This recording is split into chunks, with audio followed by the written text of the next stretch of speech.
Commissioner Shri Soman Narayana గారు.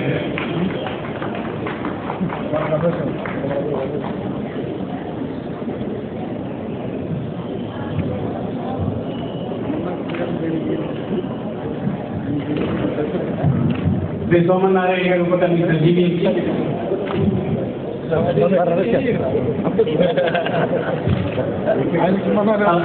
ఘంటసాల సంగీత విభాగాలకు తెలియజేసుకుంటున్నాం.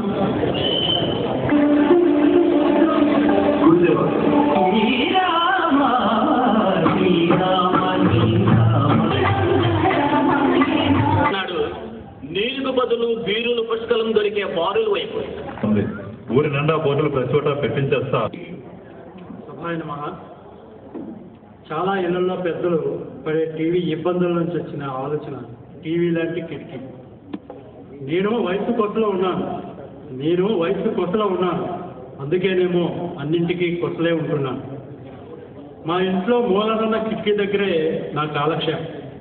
పాఠాలకి మనవాళ్ళు, పాటులకి కొడుకులు కోడళ్ళు వెళ్ళిపోయాక కిటికీ లాంటి టీవీ కన్నా టీవీ లాంటి కిటికీ ముందు కూర్చోవడం అలవాటు. ఉదయాన్నే మా ఇంటి పెరటిలో తులసి మొక్క మీద వాలే సీతాకోకని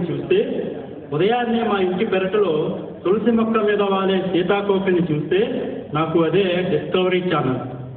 అదిగో అటుపక్క గోవిందుడి గుడిలోంచి కమ్మగా ఎంఎస్ సుబ్బలక్ష్మి భజగోవిందం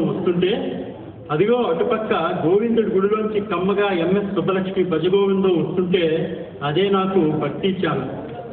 ఇదిగో ఇటుపక్క సావిత్రమ్మ వాళ్ళ కోడలు నిత్య తగాదాలే నాకు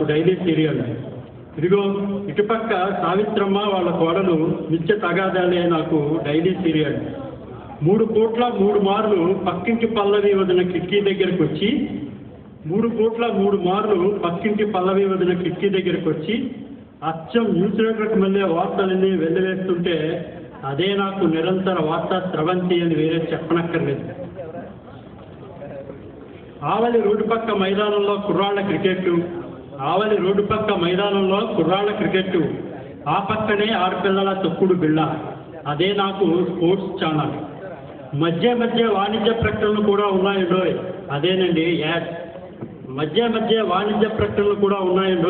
అదేనండి యాడ్. తోపుడు బండోళ్ళు వంకాయ, దొండకాయ, బీరకాయ, తపాలాలు, రాగి చెంబులు, మడత మంచాలు వగైరా అన్నీ ప్రత్యక్ష ప్రసారాలే. రికార్డింగ్లు, మ్యాచ్ ఫిక్సింగ్లు లేవు. కేబుల్ బాధ లేదు, కరెంటు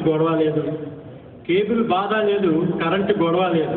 సెటప్ బాక్స్ల సెటప్పే అక్కర్లేదు. ఎవరైనా వచ్చి ఛానల్ మారుస్తారేమోనని దిగులు లేదు.